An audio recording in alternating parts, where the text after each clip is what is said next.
अधिकार जानते,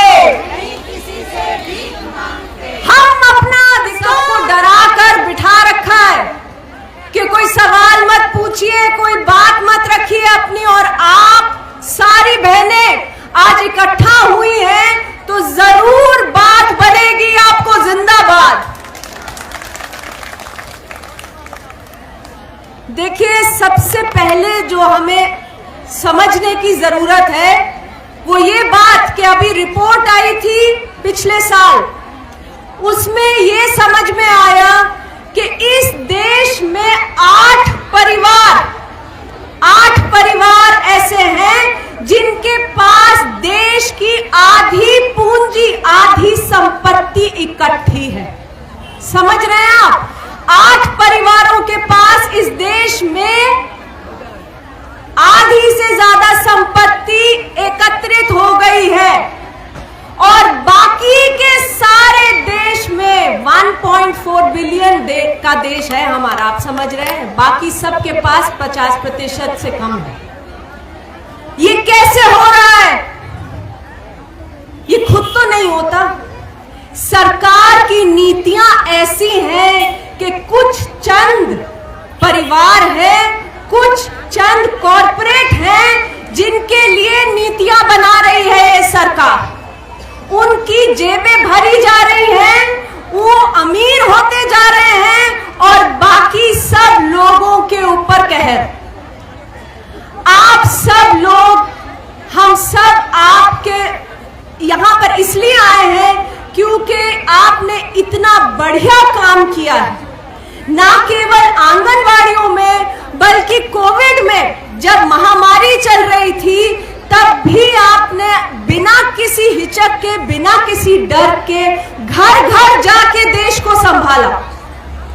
और ऐसे में शर्म आनी चाहिए सरकारों को जो ये कहें कि नहीं, हम पूरा वेतन भी नहीं देंगे। क्यों? अडानी है, अंबानी है, टाटा है, बिरला है, 8 परिवार है, उनको सब कुछ दे देंगे, ऐसी नीतियां बनाएंगे। लेकिन जो महिलाएं अपना जीवन कुर्बान करके पूरी समय पर खड़ी रहती हैं, उन्हें एक दिन का वेतन भी नहीं पूरा देना चाहती सरकार। ये कैसी सरकारें हैं और कैसा न्याय है और ये कैसा लोकतंत्र है, ये आज का सवाल है। और आप आज जो लड़ाई है आपकी, वो केवल वेतन की और पेंशन की लड़ाई में नहीं मानती हूं कि आप अपने लिए लड़ रही हैं। आप हमारे देश में कैसा समाज होना चाहिए उसकी लड़ाई लड़ रही हैं और इसीलिए हम सब आपके साथ खड़े हैं। क्या हम ऐसा देश चाहते हैं? क्या अंग्रेजों से लड़ाई हुई, संविधान बनाया गया, इसलिए बनाया गया, 8 परिवारों के लिए बनाया गया संविधान? क्या हमें हमारे बच्चों को, जो महिलाएं आंगनवाड़ियों में काम करती हैं, 0 से 5 साल के बच्चों को पोषण देती हैं, उनके लिए वेतन के लिए भी लड़ाई लड़नी पड़ेगी? जैसे अभी कहा, धूप हो, छांव हो, बारिश हो, उसमें खड़े होके ये कहना पड़ेगा आज हमें अपने देश में, स्वतंत्र देश में, लोकतंत्र में, कि हमें पूरा वेतन दीजिए। सरकारी अधिकारी वेतन पाते हैं, पेंशन पाते हैं, हर तरीके की सुविधा पाते हैं, तो क्या तकलीफ है कि जो लोग, जो महिलाएं, आंगनवाड़ी वर्कर्स इतनी मेहनत करती हैं, बीमारी में भी किसी भी हाल में हो वो पहुंचती हैं, काम कर रही हैं, उन्हें वेतन देने से क्या तकलीफ है? ये सवाल सिर्फ आपका सवाल नहीं हो सकता, ये देश में जो भी ठीक सोच रखता है उसका सवाल है। हमारे देश में कहा जा रहा है हम विश्व गुरु बन रहे हैं। आप जानते हैं कि विकसित देश जो है वो सबसे पहले छोटे बच्चों के पोषण का ध्यान रखते हैं, क्योंकि बच्चे जो है वो देश का भविष्य है कि नहीं है? अब अगर आप हमारा ग्लोबल हंगर इंडेक्स देखिए, भूख का इंडेक्स देखिए, तो भारत सबसे पिछड़े देशों में 101 स्थान है 116 कंट्रीज में से। पूरे वर्ल्ड में, विश्व में अगर देखा जाए 116 में से 101वां स्थान है। ये विश्व गुरु है।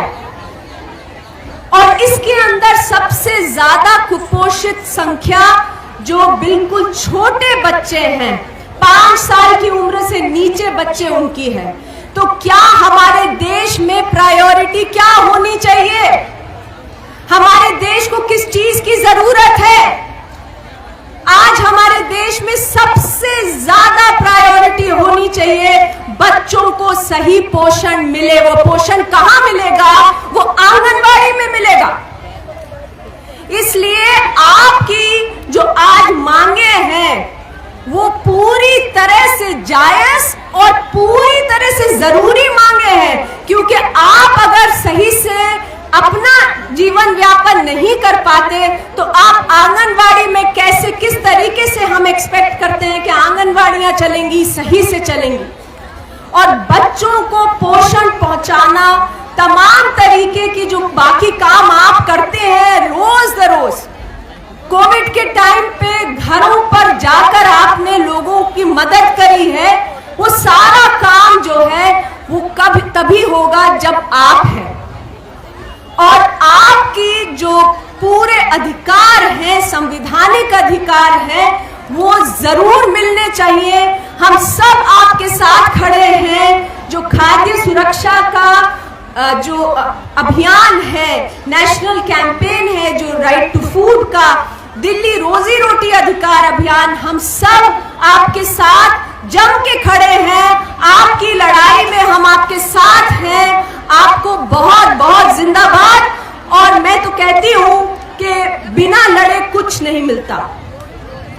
तो हम जब भी लड़े हैं हम जीते हैं, और अब भी जब हम लड़ेंगे तो हम जीतेंगे। तो लड़ेंगे,